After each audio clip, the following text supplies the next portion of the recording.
podcast is part of the Sports Social Podcast Network.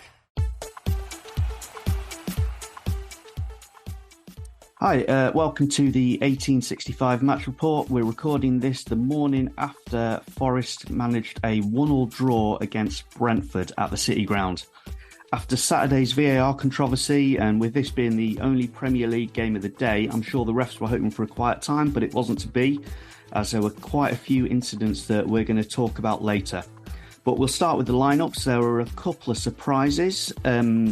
We had Turner in goal, then a back four of Serge Aurier, Willy Boly, Murillo making his debut, and Niakhate at left back.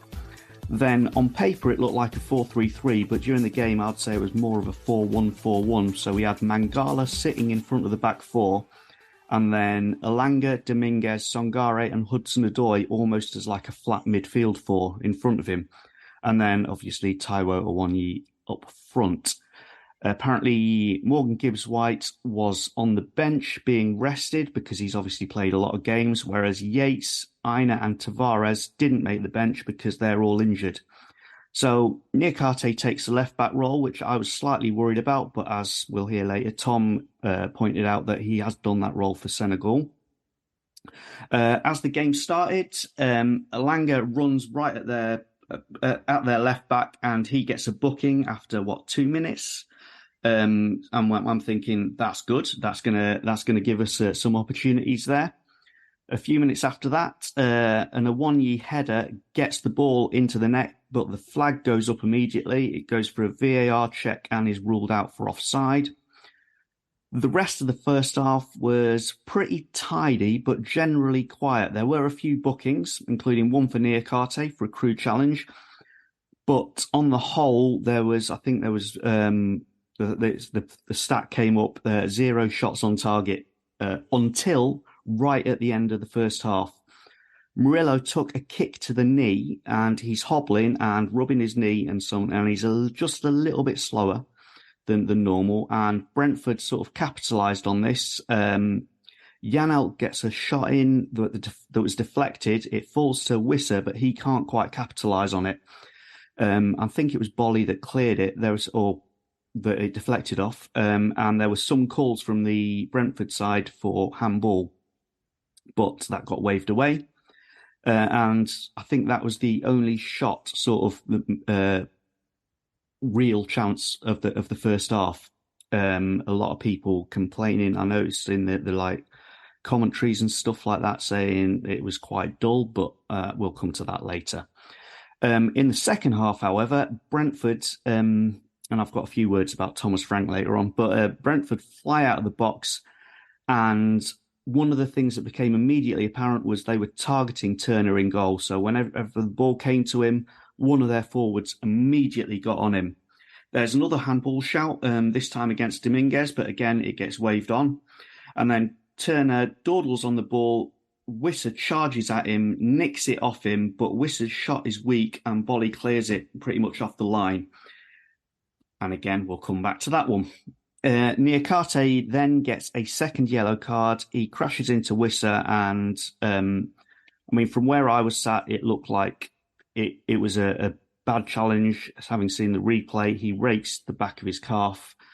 So that's a second yellow for him. Brentford have the free kick from it. Norgard is completely unmarked, and that gives him an easy header that he puts past Turner.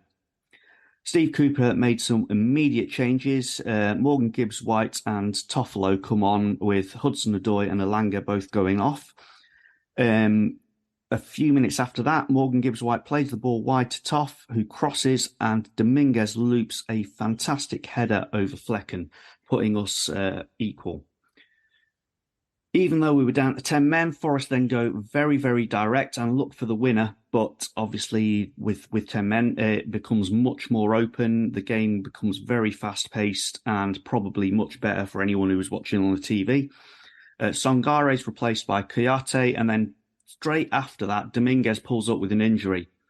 He's replaced by Divock Origi, and Awoniyi comes off for Chris Wood. Game carries on at a breakneck pace. There's one point where Brentford, I think it was Mbume, gets the ball, he's running free on goal, and Morgan Gibbs-White puts in a perfect challenge, one of those that if he gets it wrong, it's a penalty. But he puts in this perfect challenge, clears the ball off Mbeumo's foot, and then celebrates with the fans like he's just scored the winner. There's 13 minutes of added time in the game. Obviously, a few VAR checks, which we'll come back to, and a few incidents to add that extra time onto the game. For the first time, I saw Steve Cooper come out onto the touchline and call for the fans to make a load of noise. There's a point where Origi somehow manages to skip past 4 players and puts in quite a decent cross, but it's just too high for Chris Wood at the far post. And then the game ends with more Brentford attacks, this time requiring Murillo to clear off the line. So after that 13, 14, 15 minutes of additional time, it finishes 1-1. So I'm joined by Tom Newton, who is also at the game. Tom, how was it for you? I think I was looking before the game. I was looking for us to actually, because of home advantage, etc. And Brentford's been on a bit of a poor run for their standards. I was expecting us to actually get something in terms of 3 points in the game. But then as the game went on, I think 1-1 was a fair result regarding what everything happened, which we'll get to shortly. Yeah. But I think 1-1 was a fair result, to be honest. But it's just I'm just thankful that we didn't lose the game, to be honest. Yeah.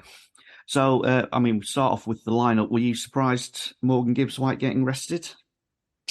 I think it's been on the cards, and I don't. It's not from not trying or anything like that. He's played a hell of a lot of football. He played the majority of games last season, and we all know how mentally draining and physically draining would be, obviously, on the players last season. And he's gone, obviously, into the under-21s tournament, which England won. So, he's played, and then he's obviously missed a huge chunk of pre-season, and Steve Cooper alluded to it in the post-match interview yesterday that he's still catching up in terms of not having much of a pre-season. So it just shows you how far we've come, because last year leaving Morgan Gibbs-White out would be all unthinkable. So it just shows you the strength and depth of what flexibility we've got in the squad. So I think for Morgan, I think it's going to do him the world of good, just having a rest kind of thing, because, like I say, he's played a lot of football. And Murillo, I wasn't expecting him to play or anything like that. I thought he was going to be like drip fed into it, because he's still relatively young, moving to a new country, new culture, etc. And I thought there was a couple of times where probably nerves or whatever, but once he gets more comfortable with how we're playing and everything, and he looks a hell of a player. I think his first touch, he received the ball and then just put it straight for a throw in, and that happened a few times in the first few minutes, and I think that was just nerves. But after 10 minutes or so, I think he grew into the game, and he's a big lad as well. He's not tall, but he's really chunky. So I think we've got a decent player there. Yeah, and he's always looking for the pass.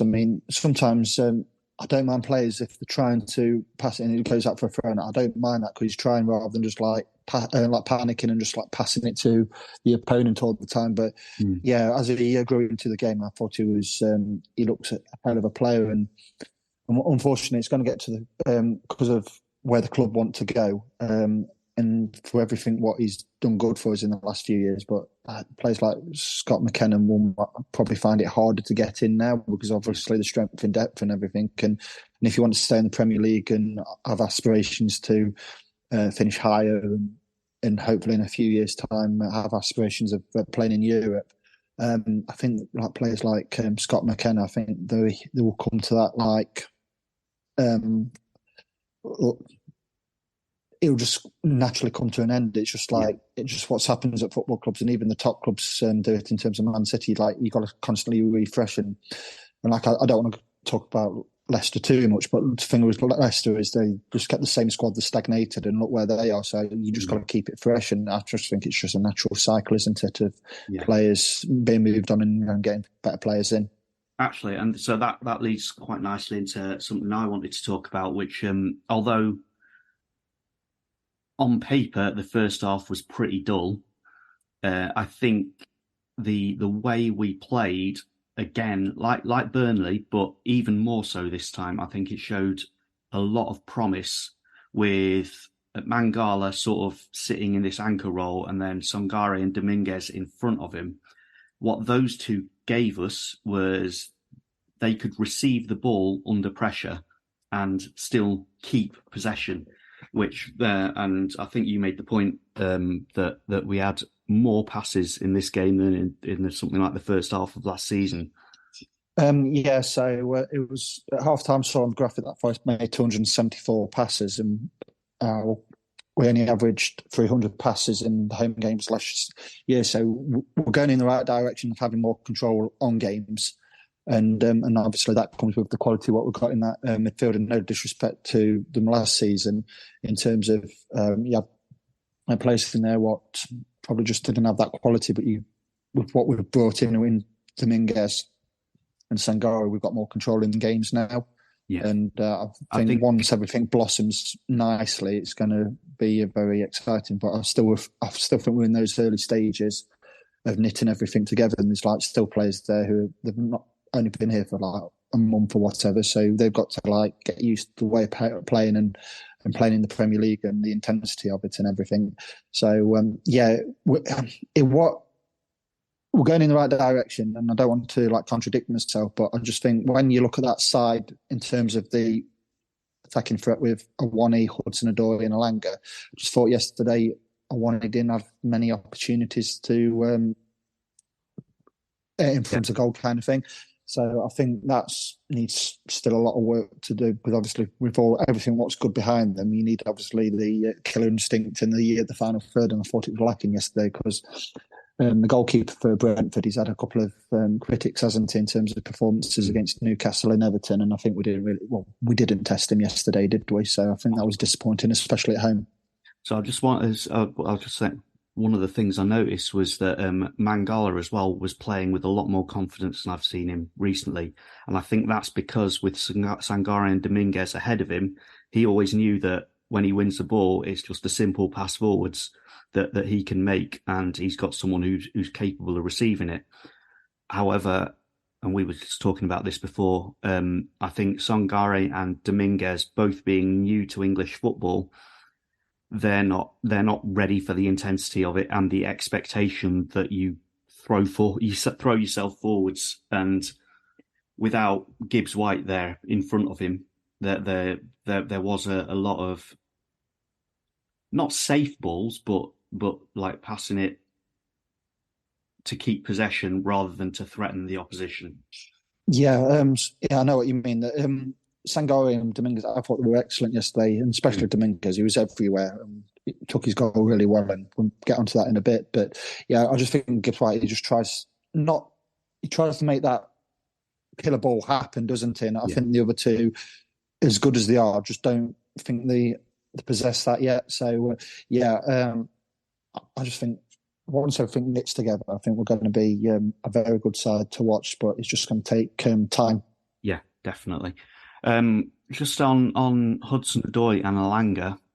So apart from that first bit where he forced the booking off the left back, I thought Alanga was quiet, and I come back to I'm wondering if this possession style doesn't actually suit him that well. With Hudson-Odoi, I noticed whenever he got the ball, and he was on the ball quite a bit in the first half, he was being forced inside and sort of then running into the centre of the pitch where there wasn't really much he could do.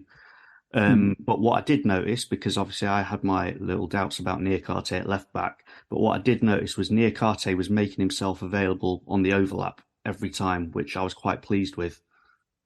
Yeah, and with Niakhate, a lot of people around me says, why is he playing left back? We mentioned that he does play left back for Senegal, so he is, and he's obviously left-footed, so he's quite accustomed to playing there. But yeah, one thing I've noticed, and I've noticed a bit of a correlation in the games this season, especially at home, is that we start really, really well on the front foot and all that. And I just think that after half an hour, if we haven't scored a goal or whatever, we'll go into a shells a bit. We stop doing the right things, and we instead of punishing them, we let them start to get a bit of a rhythm. And I just think that after half an hour, if we haven't scored a goal or whatever, we'll go into a shells a bit. We stop doing the right things, and we let, instead of punishing them, we the opponent for of our quick start. We tend to go into shells, and it's kind of like we'll let them get to half time, then they regroup, then and it happened no end of times last season. Is that from like the 46 minute to like the 52nd, we seem to be always on the back foot.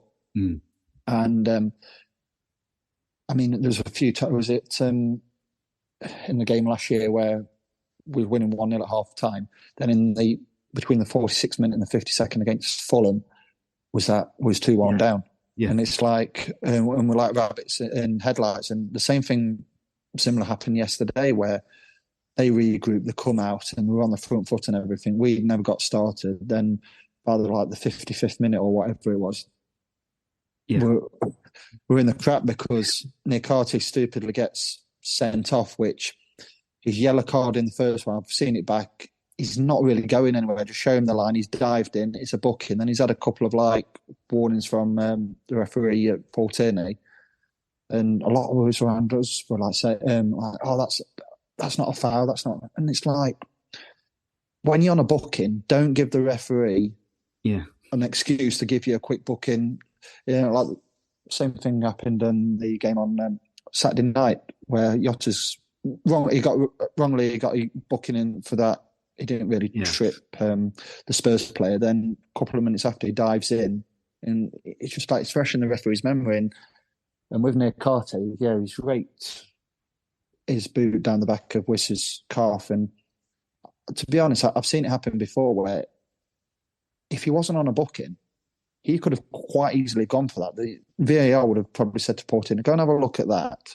And it'd probably be your discretion, but we think that's a bit of a naughty challenge.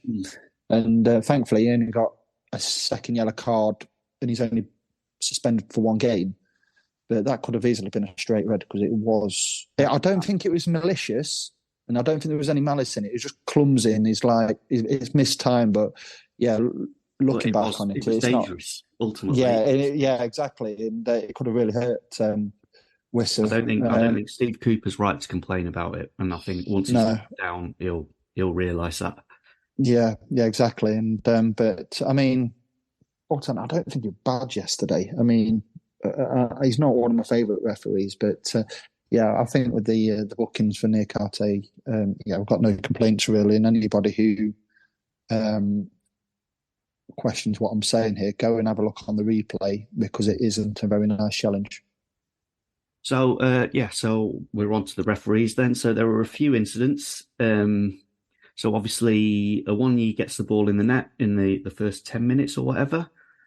Goes to VAR, very, very long VAR check, which isn't not that surprising considering Saturday's events.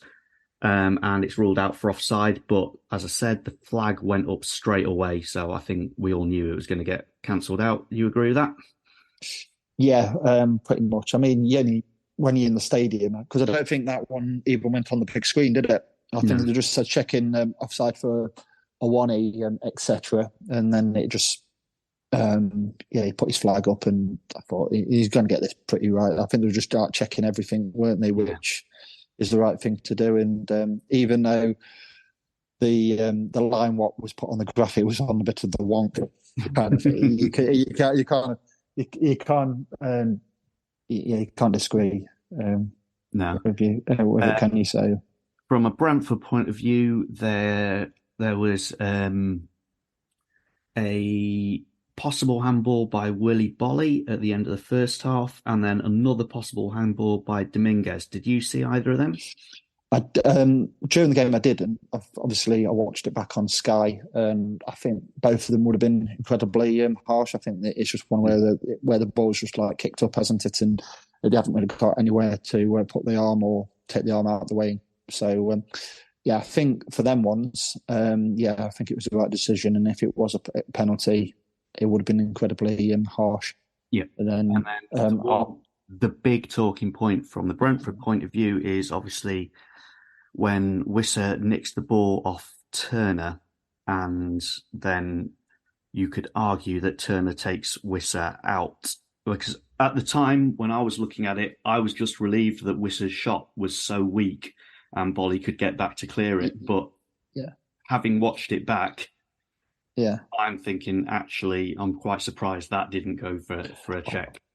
I think it swings and roundabouts, isn't it? Because Worcester got a penalty against us last year when he went over the leg hair of Dean Henderson, and that was incredibly harsh. So it's probably like equaled itself out. But if it was given, I would have been like incandescent during the game. But looking back on it, I can see why it would have been given. But thankfully, Worcester didn't really make much of a meal of it, and obviously we've not conceded or the goal with Bolly clearing it off the line or having given away a penalty. But Turner was annoying me yesterday, and I think he's been pretty solid since he joined us from Arsenal. But yesterday he was like, we're in Upper Bridgeford, and when the ball was coming to him, and he's put it on his right foot, and you can see like it's like a bit of a blind spot for him. It's like he hasn't seen like the Brentford players running across him. Like, thinking to yourself, you're gonna hit it. You're going to like kick this ball, and like delayed, and then he got away with it a couple of times. And the one what we just mentioned about Worcester, he didn't. And I think for like a 10-minute spell, he was all over the place. And and I think Brentford were deliberately targeting him because they spotted that in the first half, and then they just sent their forwards and said, just close him down as quickly as possible. Yeah, and then when they scored with Christian Norgard, I think he should be saving that. I mean, it is one of those when the ball comes in and you don't know if he's going to head it to the left of you or to the right of you, but he's got two hands onto that. And I know it's a greasy surface because of the rain yesterday, but I think for an international goalkeeper and a goalkeeper who's done pretty well for it, I think he should be saving that, to be honest, getting two hands on it, etc. And I think it was one of those performances from him yesterday. I mean, we don't want to like criticise players for the sake of it, but because we've got Vlachodimos in from Benfica and he's played Champions League football and he's Greece's number one and all of that, and he's not going to be wanting to sit on the bench. And I think yesterday, it was like if Vlachodimos makes his debut at Selhurst Park on Saturday, I don't think we had much complaints because, well, we won't have many complaints because of Turner's performance. I mean, there was a couple of times yesterday where I'm not thinking you're not doing yourself any favours here. And there was and then Cooper had a rant after his kicking and all of that. There was a big rant going on and everything. And I think Cooper got to a point where he's like, he's going to cost us here, but thankfully he didn't. Yeah. So one thing that we have to say, as soon as the sending off happened, Steve Cooper decided he was going to go for it no matter what. We had Toffolo coming on for Hudson-Odoi, obviously to replace Niakhate, but then he replaced Elanga with Morgan Gibbs-White, and he made quite a difference, didn't he? He did. With Morgan Gibbs-White, he's always looking to get on the front foot, and obviously he's got that quality of his delivery and looking for that final pass in the final third and all of. And he did make a huge difference yesterday. So I just think he just need a bit of a rest and everything, and I think over the next few games he looked tired, whereas having had sat out half a match, he had lots of energy. And the good thing about it is, I mean, Steve Sutton got it incorrect yesterday in post-match when he says, he'd be off with the under-21s. Well, he won't be because he's too old now. His last games were the under-21s tournament. So unless, which I don't think will be very likely, is that Southgate will not be calling him up to the England squad. So he's going to get 2 weeks off kind of thing. And I know his partner's expecting, so I don't know when the babe is going to be born and all of that. But yeah, he's just going to have a much needed rest for the next after the I think it's the Luton game, isn't it, or is it the Palace game? I can't remember which one now. But he's just going to be fine for with this rest. And I mean, so that last 20 minutes as well, obviously after last season where towards the end of the season, Steve Cooper was getting a bit of criticism from some of the fans for being a bit negative in the way we set out. I mean, you can't accuse him of that yesterday with Origi and Wood coming on, even when we were down to 10 men. No, you can't. And I think it was. He knew that there was something in there still for us, even though we're a man down and everything. And yeah, it's really positive substitutions he made in terms of like making sure we don't lose the game, which duly happened. But yeah, going back, I just think with the Awani, I don't know if it's the fact that Gibbs White didn't start and he didn't have many opportunities in front of goal, but yeah, looking at Alanga and Hudson-Odoi and Awani, I just expected to be a bit more attacking and make their goalkeeper work than he actually did, because he, like I said, he didn't have a save to make, did he? No, as I said, Hudson-Odoi kept on being forced inside and then just ran into bodies. And Alanga was... It's not that he wasn't there, but he didn't get on the ball very much, and he didn't really cause their left-back problems, even though he was on the booking. Yeah, there was one occasion in the first half where he's coming from the right and he's up against Flekken, and I mean, he should have shot across goal, and he hasn't. It's a bit of a poor effort, really, because it's like hit the side net and on Flecken's near post, and you always get told from an early age, always shoot across the keeper, because you never know, you might miss. Somebody might get a touch on it, or somebody might be there for the tap in if the keeper saves and everything. But yeah, it was a bit of poor effort. But yeah, I think Alanga didn't really suit him yesterday for whatever reason. Yeah. So I just want to say a quick word about Thomas Frank. I was thinking about him before the game, and I've not checked. I've read one stat, which is that Steve Cooper has played against Thomas Frank sides 10 times now, including yesterday, and he's only won once, and that's including with Swansea. Now, Thomas Frank, I hate his post-match interviews. I really don't like him, but I suddenly had this realisation that Thomas Frank is now the new Neil Warnock. He's one of those one of those managers that I wouldn't mind if he was on my side, but I absolutely hate being against him.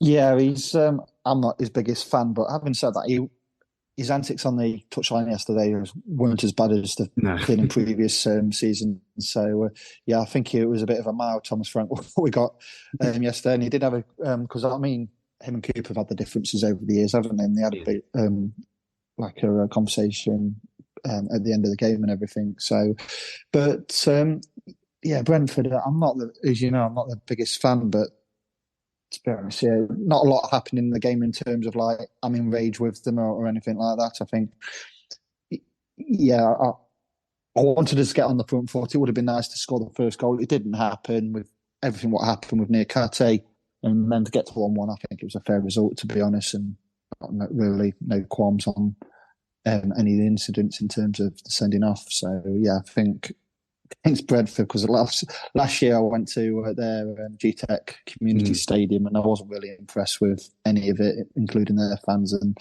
But yeah, yesterday it wasn't too bad, to be honest. From like they hate on me with Brentford. It was it didn't go off the scale yesterday, which wasn't too bad. So speaking of their fans, we've got the view from the opposition from Billy the Bee. That's coming up now. It's Billy the Bee here from the Besotted podcast. I'm still here in the Navigation Inn. Today, to be honest with you, before the match we came down here and we said on our podcast we'd be happy with a draw. I went on to the Red Side of the Trent podcast and I said the score was going to be 5-5. As I said, I thought it was going to be an absolutely mental game. I said 5-5, what we'd be happy coming over the draw, because seeing how we played against Everton, we were terrible against Everton. We really were bad. But we just thought, look, in the Premier League, that sometimes happens. You see some teams lose 8-0 one game, and then the next game they win these games. So you're bound to have a bad game. We had a bad game against Everton, which is terrible. But when we played Arsenal, we were actually really good, especially in the second half. Arsenal got away with them, right? Literally balls off the line. Players throwing their bodies behind the ball, you know what I'm saying? They got a goal, which we fluffed it. We completely fluffed it, and they gave the ball to them. But other than that, Arsenal fans, and they were with me as well after the game on our podcast, they said we got away with one there. Brentford played really well. So we came into this game thinking, it ain't going to be so bad. But saying that, happy with a point, as we say. I'm actually happy with the result. I'm happy with the 1-1 draw. I'm happy coming away from here. Beforehand, every single Brentford fan said that they would be happy getting a draw coming away from Forest, especially after last week against Everton, I'm saying, which is all good. So I wish Forest all well for the rest of the season, except for when they play us next time. And then, like I said, the way that we are, to be quite honest with you, I can't see either of our teams being in relegation trouble this season, because I think we've wisened up to this season. So like I said to you, enjoy yourselves, have yourselves a good rest of the weekend and the rest of the week, Forest fans. All good. The 1865 Match Report. For the 23-24 season, 1865 is sponsored by Green King Sport, where football is more than a game. Green King Sports venues are showing every televised Forest fixture over the course of the season. So instead of turning to the internet for a dodgy stream, get your mates together and get down to your local Green King pub and get closer to the action. They've recently launched the Green King Sport Instagram page, which will be home to fan content, deals and competitions throughout the season. Drop them a follow and you won't just be the first to know about all this, you'll also be helping out 1865, the Nottingham Forest podcast. You're listening to 1865, the Nottingham Forest podcast. So thank you, Billy. Right, so in the near future, we have Crystal Palace away, Luton at home, then Liverpool away, and then I think it's the international break. No, that's not right. Crystal Palace away, then the international break, then Luton, Liverpool, and then Villa when we move into November. How do you feel about those games? Because I think we're on 8 points, is it? Now after 7 games, which compared to last season is obviously a very good haul. But as you say, there's been a couple of games now where we would have probably wanted to have got 3 points, not 1. Yeah, and Palace are a bit of a strange side, aren't they? It's like they lost in the cup against Man U, and I would have thought that Man U would have beaten them on Saturday, and they didn't. They won 1-0, and I think they were pretty solid, Palace by all accounts. So I'll be looking to get something from the game at the very least. I know we got a 1-1 there last year, but it was at the end of the season and Palace weren't playing for anything, and we were like safe from the week before against Arsenal. So yeah, I'd like us to be on the front foot again against them and make it count, rather than like letting them have a foothold into the game if we don't get that first goal. So yeah, I like the same start, but make sure we punish them. And then Luton, I mean, it's a bit of a tricky one, because I don't think anybody would have given much hope against Everton, because Everton beat Brentford and been at Goodison and everything, and lost the game 2-1. Then I think Liverpool, it's up there with Man City, isn't it? And teams like that, where if you get something, it's an absolute bonus, but I wouldn't put too much emphasis on getting anything. So, yeah. And I think when we played them the away game at Anfield last season, in many ways was a turning point for us, even though we lost. But I don't think they're in quite as much disarray this season as they were then. Yeah, they look pretty solid, don't they? And so, but we haven't mentioned anything yet about Nico Dominguez's goal. So that's true. yeah. So, but I think that's one of the best, if not the best header I've seen live. It was just brilliant. I thought when it happened, when the cross coming from Toffolo, I thought, it's just going to loop over and hit the roof of the net, but on the other side, if you know what I mean. But looking back, it's an absolute brilliant header where he's actually used his neck muscles and got that direction on the ball to get it over Flekken. It's an outstanding header.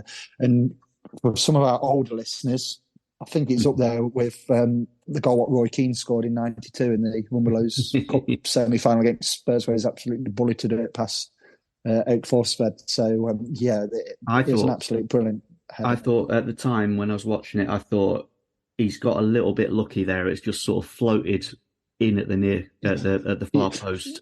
But it's one of those where watching it back, you can see he meant it. Yeah, it's one of those where it's like you sometimes might miss your head and hits the top of your shoulder, and obviously wrong foot's the goalkeeper. But like you says, he's definitely meant that, and it's an absolute brilliant header. And talk about Nico Dominguez, is that he's everything we thought Frola would be. Yeah. And it's a bit of like a sliding doors moment where Frola's gone the other way. And no disrespect to Frola, I mean, he's still an outstanding player. I just think last year didn't really suit him of the pragmatic approach we took. But now we've got like better players in, and I think he's been the fall guy for that and how the midfield plays now. Yeah. Dominguez is a massive upgrade on Frola, and he was brilliant yesterday. And I was just like fearing the worst because he had a really good game. Then he went down, and I think hopefully it's just cramped because he come onto the pitch at full time, didn't he? And there was no ice pack or anything on there, so I think it was just like he's just fatigued more than anything. I think the fact that, so first of all, I'd say Dominguez was definitely my player of the match. He was everywhere. There was one point where he was like making chances up in their box, and then he was back 5 seconds later defending in ours, which was absolutely brilliant to see. But I think part of when he came off, I was a bit worried, obviously, because we just had taken Sangare off. And he was coming off. But I think part of it was a planned change. It just happened a little bit earlier than was planned because with Origi and Wood coming on instead, it's not like a like-for-like replacement. Yeah, and I think Morgan Gibbs-White just like dropped into the midfield. He wasn't as advanced as he probably normally is because just that like legs in midfield and somebody who can look after the ball. So, I was fearing the worst when for the midfield because I thought, how would I get overrun with? Because naturally, with a man down, Brentford are going to have majority of the possession. But Niakhate come on, and I think we contained them pretty well. There's a couple of hairy moments where I thought they were going to nick it at the end, and thankfully we held out. And there was a couple of brilliant blocks by Bolly, and he was brilliant yesterday. Yeah, and Sangare, he was good yesterday, but I don't think he should have got man of the match. All day long, Nico Dominguez was man of the match yesterday, and he deserved the goal with the performance he put in. So all I'm saying is that the prawn sandwiches must have been quite good in the hospitality lounges. If they must sponsor Sangare, because like I said, he was good, but he wasn't as good as Nico Dominguez. So, like I said, I think the prawn sandwiches tasted quite good, and they probably stayed at the bar rather than actually watching the match and taking in Nico Dominguez's performance. So, we'll leave it with that. So, thank you very much, Tom. Thank you very much to Billy the Bee, and we'll be back after the Palace game. Thank you very much for listening.